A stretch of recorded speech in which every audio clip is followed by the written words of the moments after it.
陶静，你用不着吓唬我，谁都知道你被这个小狐狸迷得五迷三道。哼，不管怎么说，狐族是你带人灭的，而那只老狐狸也是被你杀的。陶静哥，他说的是不是真的？我娘，你真的杀了我娘？小倩，不是你想的那样。陶静，你再不动手，我可就不客气了。来呀，给我上！等等，这件事我自己会解决。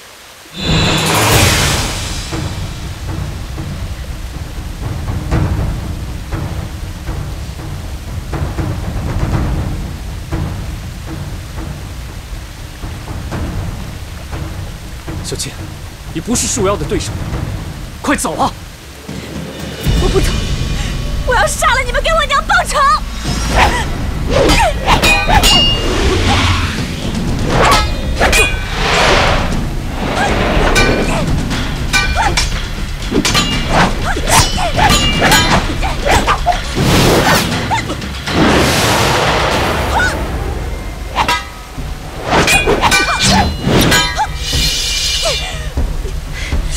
小倩，你不要再糊涂，快走啊！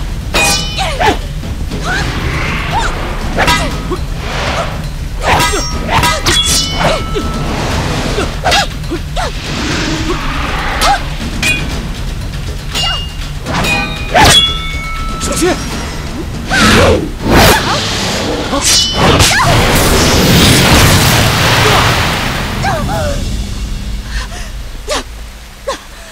陶静，杀母之仇，灭族之恨，你我不共戴天，从此以后恩断义绝。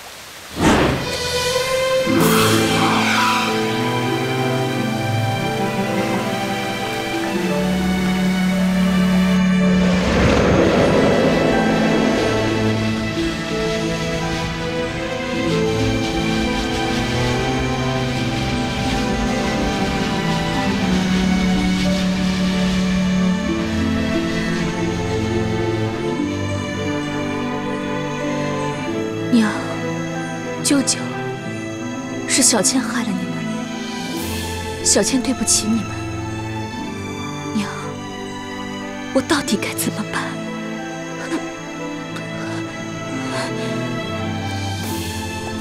小倩，小倩，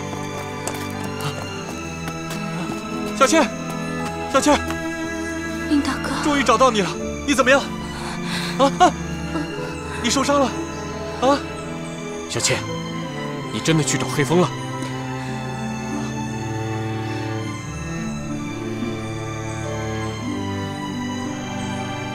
你为什么要这么做？你知不知道我有多担心你？小倩，答应我，以后不要再做傻事了。你的仇我一定会帮你报的，但是你千万不要再离开我，好吗？你说我傻，你还不是一样？连我都打不过黑风，你去了不就是送死吗？宁大哥，不要为了我去。怎么样，小倩？小倩，黑风，我要宰了你！不要，宁大哥，不要去。现在不是意气用事的时候，救小倩要紧。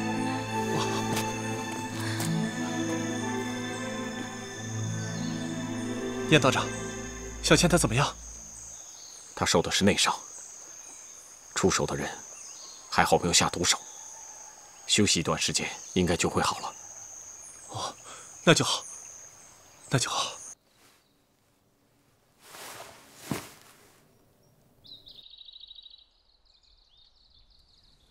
说吧，为娘平日里是怎么教你的？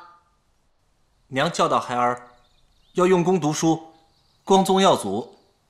亏你还记得，我以为你忘得一干二净了。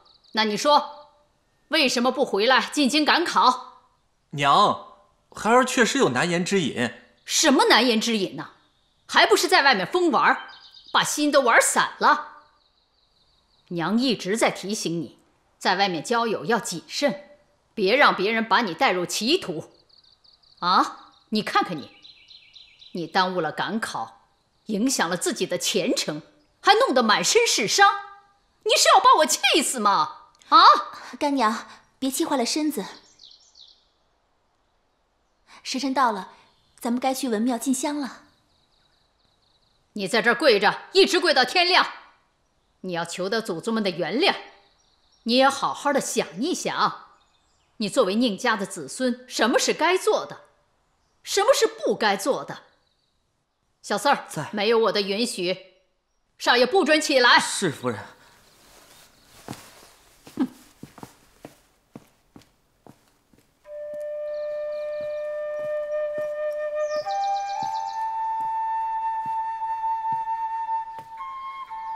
小倩，宁夫人也是爱子心切，你别太往心里去。的确是我拖累了宁大哥。小倩，你有没有想过，只要你和宁公子在一起，这种事情还是会发生。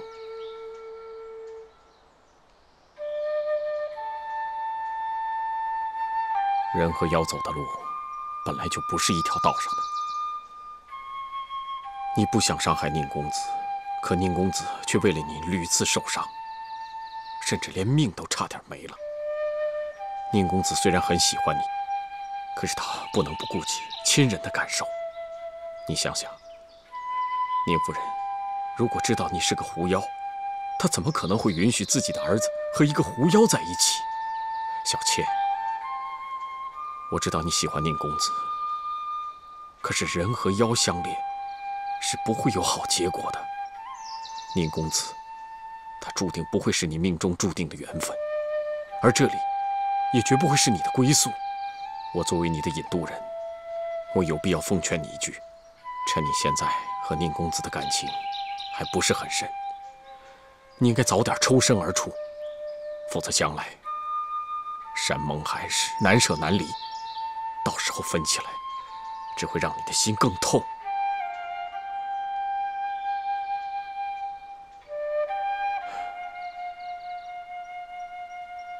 小倩，你还是跟我回去吧。我们两个一起修炼，就像以前一样，我引导你练功，让你修成正果，这条路才是你的正道。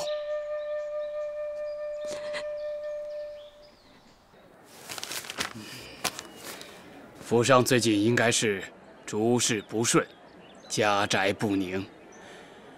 如有嫁娶和赶考，恐怕变数重重，曲折难成啊！哎呀，老先生说的极是啊。不瞒你说，本来我儿欲进京赶考，可是遇到了事情耽搁了考期，而且家里也出现了一些变故。不妙不妙啊！府上灾星尚未离开，不日内府上即有血光之灾呀！血光之灾，这可怎么办呢？先生，可有化解之法？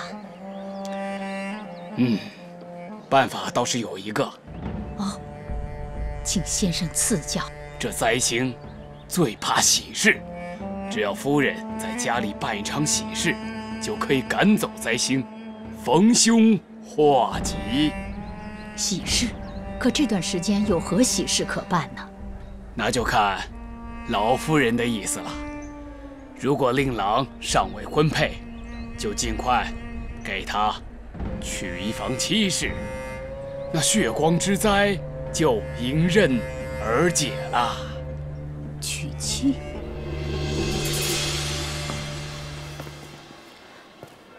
干娘，你还在想刚刚老先生的话呢？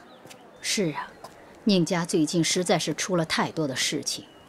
如果冲喜能够使家里平安的话，倒也是一件好事。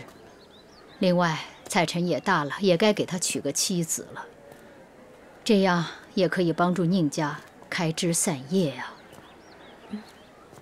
干娘说的是，更何况，我看彩晨大哥和小倩一直眉目传情，想来二人的感情也不一般。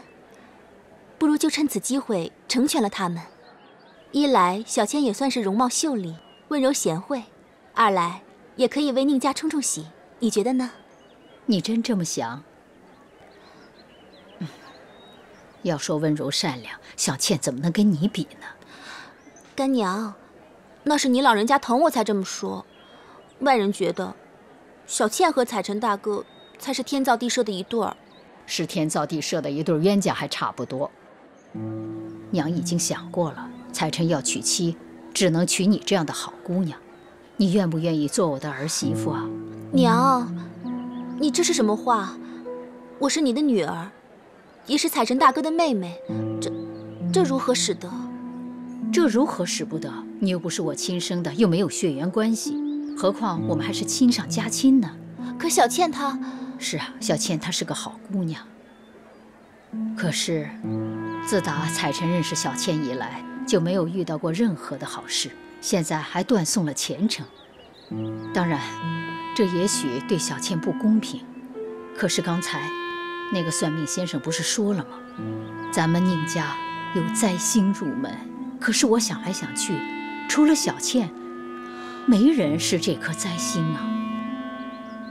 你如果是为了宁家好，为了我好，你就答应了这门亲事，为宁家度过此劫，好吗？干娘，为了宁家，月容做什么都愿意。可是，我真的怕，万一彩晨大哥不愿意娶我，我这么做，岂不是强人所难吗？我可不想彩晨大哥和小倩将来恨我。他敢！自古以来，婚姻大事是父母之命，媒妁之言，还轮不到他做主呢。你只要告诉我，愿不愿意做彩晨的媳妇？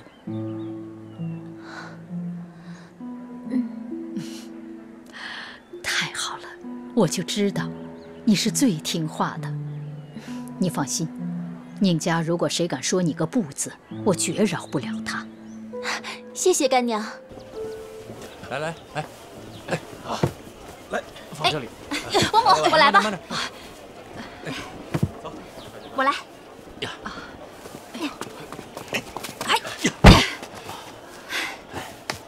伯母，没事吧？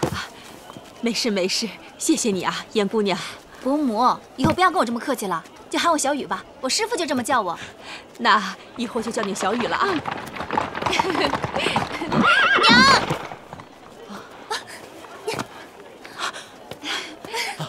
小环，娘，小环，真的是小环，我的小环没死。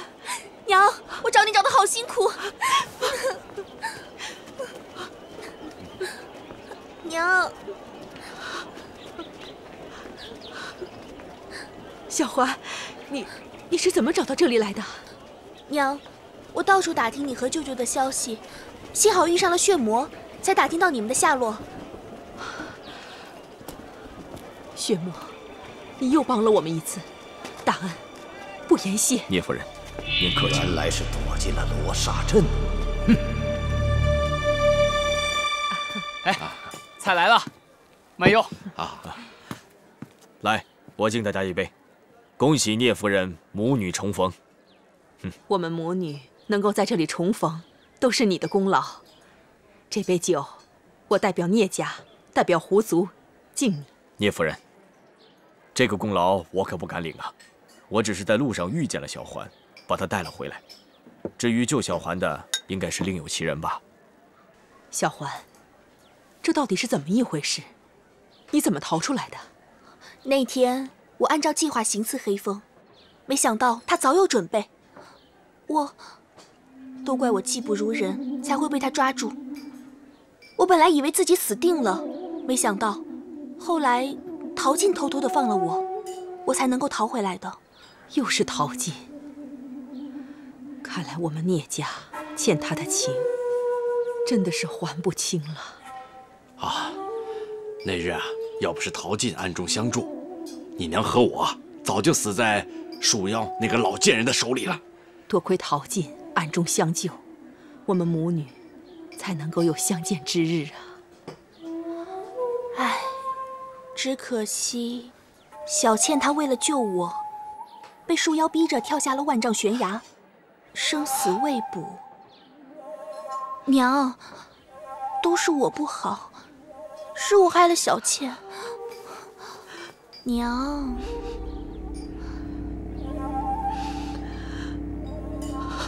你能回来，就是对你娘的最大的安慰啊！好了好了，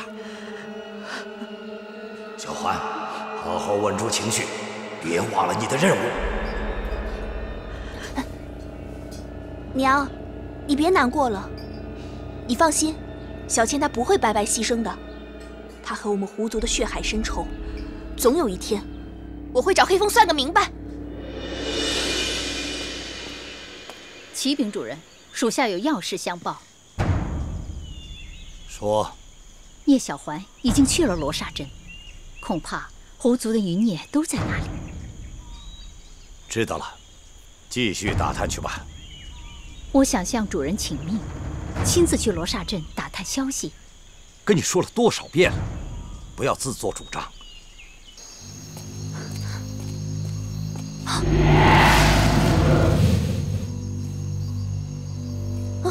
参见主人。小环，你做得很好。你娘对你没有任何怀疑，你给我好好待在她身边，打探宁采臣和小倩的消息。属下遵命。你也要记住，万事要小心，千万不能露出破绽。尤其要小心那个血魔，他的武功不在我之下，说不定将来他就是我最大的阻碍。那要不要属下想个办法除掉他？不，你不要轻举妄动，你不是他的对手。你的任务就是找到聂小倩，还有宁采臣。据树妖姥姥说，他们并没有摔死，他们一定会来找你们。在那之前，你千万不能让任何人发现你的身份，明白吗？属下明白。哎呀，徒儿呀，你不知道师傅有多想你呀！我一从那个悬崖底下爬上来，啊，我立马就想来找你，可就怪那个宁采臣和那个聂小倩。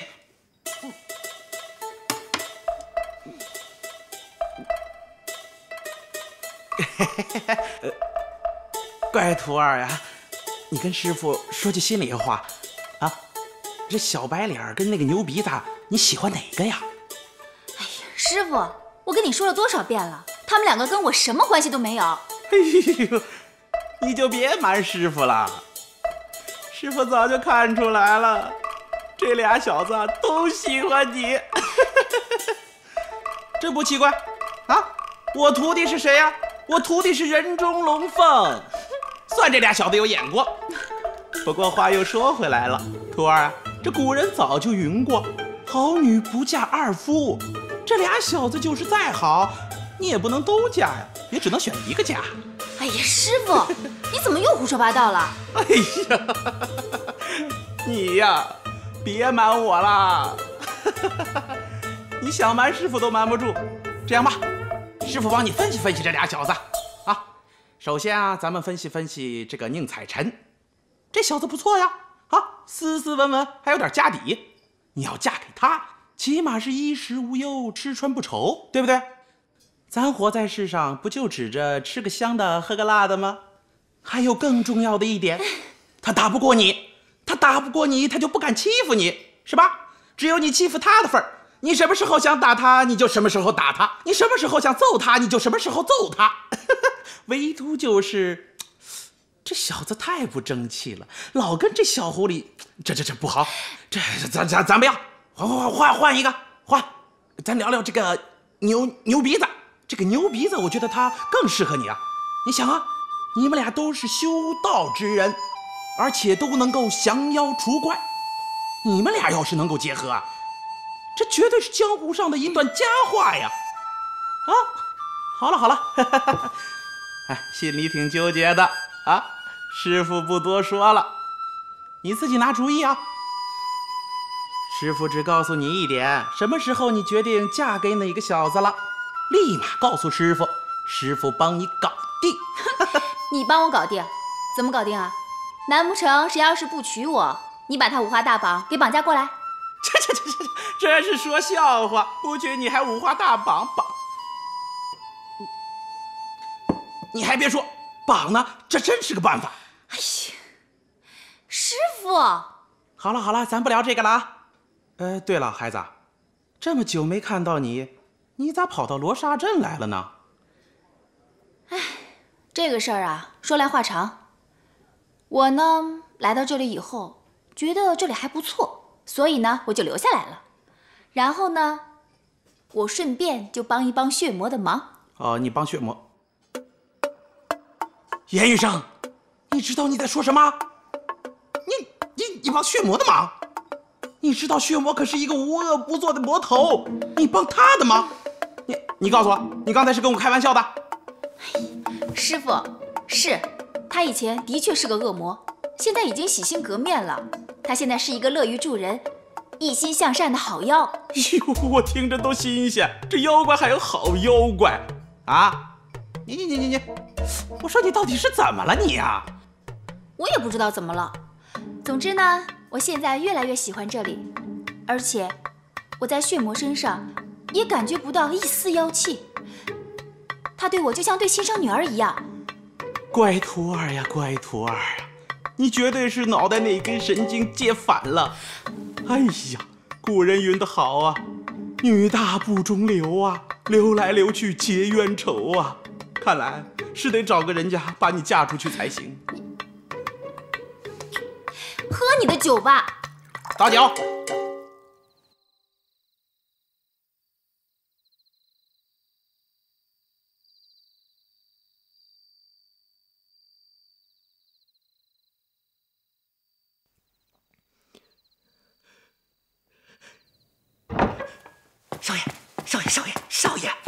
少爷，快醒醒！娘，孩儿知错了。哎呀，少爷是我。哎呦，吓我一跳！少爷，快起来吧，老夫人说找你有事儿呢。什么事儿啊？我哪知道是什么事儿啊？快扶我起来，我腿麻了。哎呀，苦了你了，少爷。哦，慢点，少爷，慢点。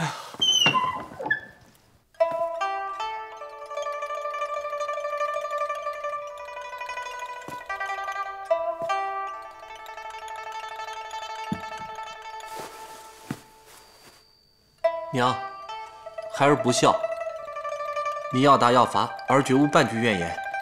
只求你别气坏了身子，要不然的话，孩儿真的是罪孽深重了。生气有什么用？现在事已至此，已经无法挽回了。唉，只希望3年后你能够顺利进京复考，能够高中。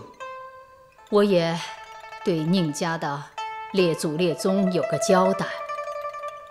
娘，你放心，3年之后，孩儿一定不会让你失望的。起来吧。谢谢娘。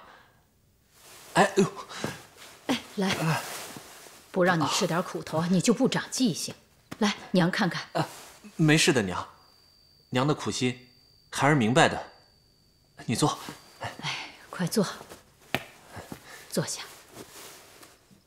娘，孩儿一定常在娘的身边，用心苦读。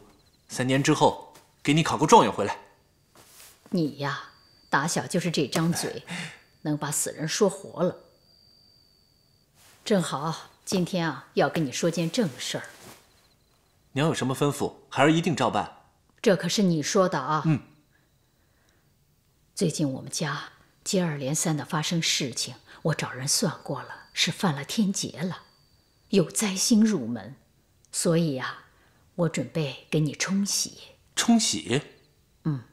你也老大不小了，娘如果不是为了怕你分心，早就该给你找一门好的亲事了。现在既然是要冲喜，也是天意，我就准备把你的喜事给办了。娘，孩儿不急。你不急我急呀。如果这灾星不走，这天劫不解，我们家还不知道要发生什么事呢。所以这件事就这么定了，新娘子我也给你找好了。那娘看好的是谁家姑娘啊？娘给你找的当然是好的了，你也认识，就是月容。娘，这怎么行啊？月容她是我妹妹。怎么不行？我这个做长辈的都不在乎，你在乎什么？就这么定了。再说了，人家月容对你、对我、对咱们宁家是一条心。娘，你别说了，无论如何我都不会娶月容的，因为我心里面已经有心爱的人了，除了她之外，我不会娶别人的。你喜欢的人不会是聂小倩吧？我喜欢小倩，小倩也喜欢我。娘，如果你执意要让我成亲的话，那你还不如成全我。绝对不行，在我心里，你的媳妇就是月容一个人。在我心中，只有小倩才是我的妻子。自古婚姻大事全是父母之命，怎么你想做个逆子吗？娘，你不要说了，就这么定了，你就准备迎娶月容吧。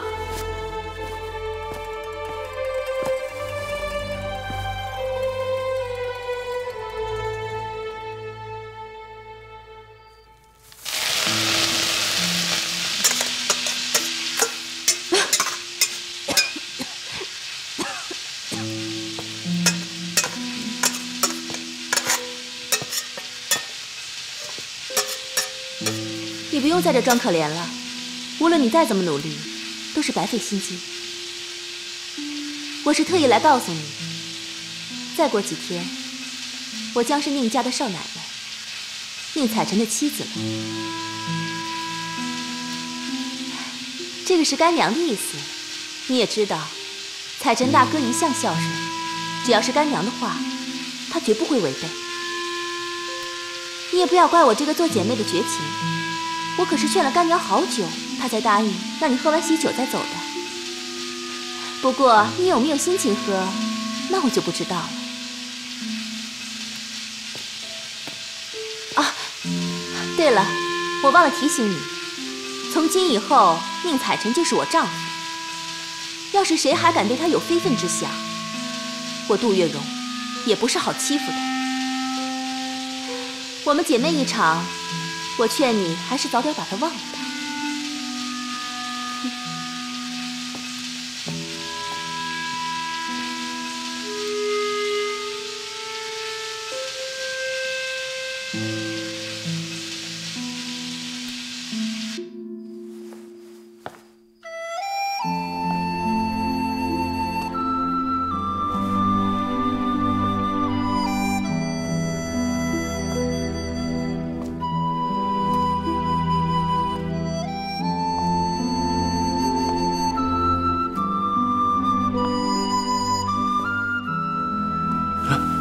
小倩，你回来了，你去哪里了？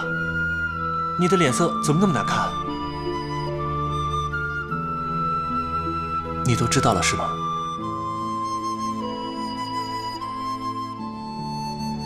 你要相信我，这一切都是我娘的主意。我心里面只有你一个人，再也容不下第二个人。你放心，我一定会说服我娘，你才是我宁采臣心目中的妻子。只有你聂小倩一个人。这是小倩和月容的生辰八字，我已经问过算命先生了，结果是月容和采臣的八字相合，简直是天作之合呀。小倩，你们的命相克，如果在一起，轻则家宅不宁，重则生死两隔呀！娘，你怎么能这样呢？未经别人允许就随便给别人算命。再说了，五行八卦之说要因人而异，不能尽信啊！放肆！不许侮辱神明！我在此把话说清楚了，你和月容的婚事已成定局，这是天意，不可更改。小倩，我知道你对采臣有情。那你一定希望她平平安安的度过下半生，对吗？再说了，你和月容是好姐妹，你也应该祝福她们才是啊。月容的家人不在身边，你帮她好好准备一下嫁妆，好好的照顾她，让她漂漂亮亮的出嫁，好吗？好了，娘，你不要再说了。无论如何，我都不会娶月容的。不管什么相生相克，我这一辈子只爱小倩一个人，就算是被她克死，我也心甘情愿。你给我闭嘴！你不怕，我怕。宁家好几代单传，你不能出任何事。娘，你非要孩儿娶一个不爱的人，就算是长命百岁，我也不稀罕。如果你执意要这么做的话，别怪孩儿不孝。小倩，我们走。放肆！来人，把少爷关到房间里，不到成亲那一天，不许把他放出来。是啊。哎，夫人，走吧，少爷，放开我！走吧，放开！娘，少爷，哎，放开我！宁大哥，小倩，是你吗？小声点，你别着急，我这就救你出去。我就知道你明白我的心意，你把我放出去，我们去一个远远的地方，只有我们两个。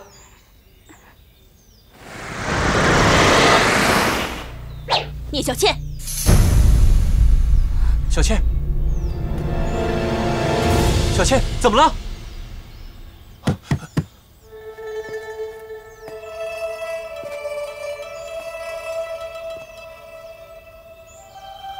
哼，我果然没有猜错，你不会那么轻易放弃的。我还奇怪，刚刚在祠堂你怎么会那么老实？原来是想劫走宁采臣，远走高飞。我早就跟你说过，宁采臣从今以后是我的丈夫，谁若敢对他有非分之想，我绝不轻饶。月容姐，我知道你怪我抢走了宁大哥，但感情的事情真的没有什么对和错。你可以怪我怨我，但千万不要拿自己的幸福去做赌注。嫁给一个不爱自己的人，你会幸福吗？我的事不用你管。想带走宁采臣，先问过我手中的剑。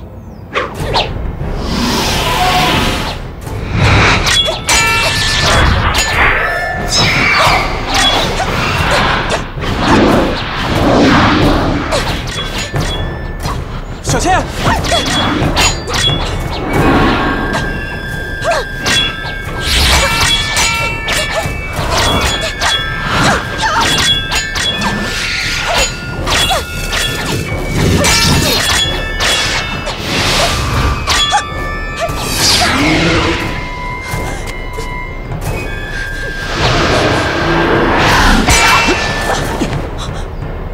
小倩，我们走。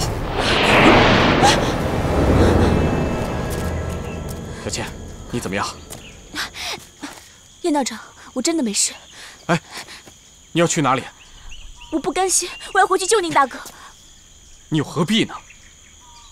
别说你现在有伤在身，就算是完好无损，也未必是杜月笙的对手。那我该怎么办？难道我要眼睁睁地看着宁大哥娶了别人吗？小倩，一切皆是命，万般皆随缘。更何况人生在世，男女之爱不过是沧海一粟，太过执着，只会让自己难过。小倩，你随我修行多年，这情爱之事，怎么就参不透呢？燕道长，可是我知道你心里很难过，但你不要忘了，你的娘亲至今还生死未卜，难道你就不管她了吗？再说你和宁公子，如果还有缘的话，就算是老夫人，也都不会拆散。但如果没缘的话，你不如趁早放手。现在最重要的，就是找到你娘。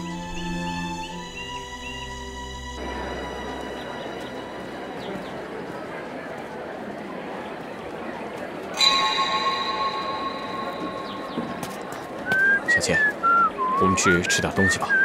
哎呦，对不起啊！小心点啊！走吧，我们进去吧。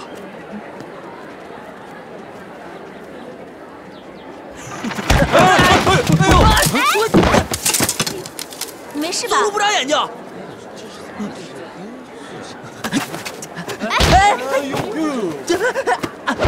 这不是大木头的吗？这钱袋是你的吗？哎，你这个臭女人，满大街找夫君呢你！我的钱难不成是我偷的呀？啊！哎呀！老实交代，在哪偷的？主人在哪？我说，放开我！我这钱是在前面的酒馆里偷的。哎呀！滚！你给我等着！不像话！这太厉害了，太厉害！走。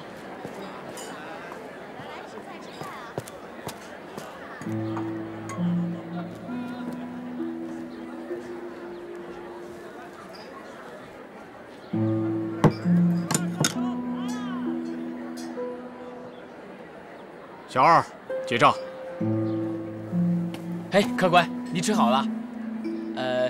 一共3两2钱。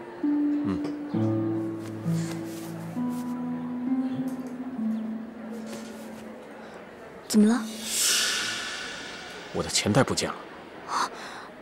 怎么会呢？你再找找吧。哦。哎，这小二，不好意思，我的钱袋不见了。嘿，客官，我们做的可是小本生意，要都像你这样，我们可西北风去啊！你千万别误会，我不是故意要赖账，只是我的钱袋可能被贼偷了。要不这样吧，先记账，等一下我去找找，拿到钱的话再给你，可以吗？客官，你不是耍我吗？你要是出去走啊，我找谁要钱去啊？不行，你把钱给我。这里。哼，堂堂一个玄真观的燕赤霞道长，能欠你这么点钱吗？哎，我的钱袋怎么会在你这儿？哼，喏。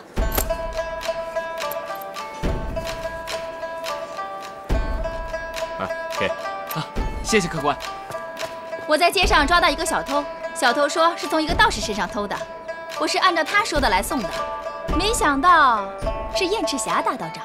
没想到能碰到你，谢谢你，严姑娘。哼，严姑娘，小琴，你还活着？血魔叔叔，我们听小环说你从悬崖上掉下去了，我们大家都以为，啊，活着就好，活着就好。嗯。这位是？这位是玄真观鼎鼎大名的燕赤霞道长。呀，燕赤霞燕道长，在下血魔，久闻大名，再次相会，也算是缘分。血魔大哥，久仰久仰。血魔叔叔，小环她怎么样了？她还好吗？啊，小环她很好，她从黑风寨逃出来了，现在在罗刹镇。还有，你娘和你舅舅都在罗刹镇，他们都很好。你说什么？我娘、我舅舅他们都活着？你说的是真的吗？当然是真的，这种事我怎么会骗你呢？燕道长，你听到了吗？他们还活着。我听到了，恭喜你。我看不如这样吧，干脆大家都去罗刹镇，你们好亲人团聚，如何呀？好，那我们走吧。好，走走请走。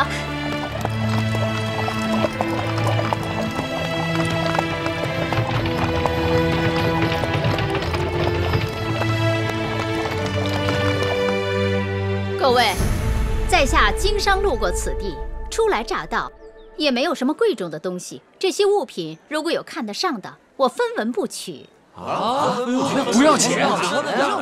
我虽说是个商人，可是我更爱交朋友。如果大家能交下我这个朋友，这些东西又算得了什么呢？老板好爽气，那我就交下你这个朋友了。哎，对，交下这个朋友，这个朋友，哎，谢谢。不过我来到此地还有一件事，是要寻找我2位多年未见的朋友。如果大家能帮我找到的话，我将感激不尽。好说好说，你的朋友叫什么名字？只要我们知道的，我们是知无不言，言无不尽。对，肯定告诉你，我们一定说。我那位朋友是黑风寨狐族族长，遇到一些变故逃亡到此地。如果哪位知道他的下落，还请赐教。好说好说，你放心，包在我们身上。好，谢谢各位，来吧，随便拿吧。哎呀，真不少啊！客气啊，对呀，太慷慨了，真不错。来，这个不错啊，这个，哎，你少拿点，就你拿最多。来，姥姥，属下不明白，这么多的好东西，就白白给了他们。你懂什么？不给他们点好处，怎么替我办事？等着吧。那孽老狐狸很快就是我的囊中之物。小二哥，到底是谁要见我们呀？我也不清楚，说是你们的2位老朋友啊，就是这儿，到了。哎，就是这里。哎，怎么回事？哎呀！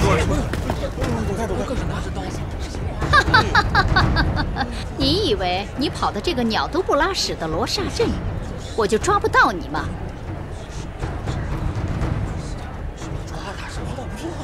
原来是你！告诉你，你跑到天涯海角，我还是会把你抓回去。不过这一次，还多亏了你女儿。你胡说什么呢？哼！你以为你能这么容易就从黑风寨逃出来？告诉你，我已经派人暗中监视你，这么快能找到你娘，还多亏了你。你，树妖，你太卑鄙了！卑鄙？我怎么不觉得我卑鄙呀？告诉你，老狐狸，你还是束手就擒吧，省得我们伤了和气。呸！我跟你还有什么和气可谈？动手吧！好啊，不过我可要告诉你，你身后的那些人，他们可都是我的朋友，你还是跟我小心一点。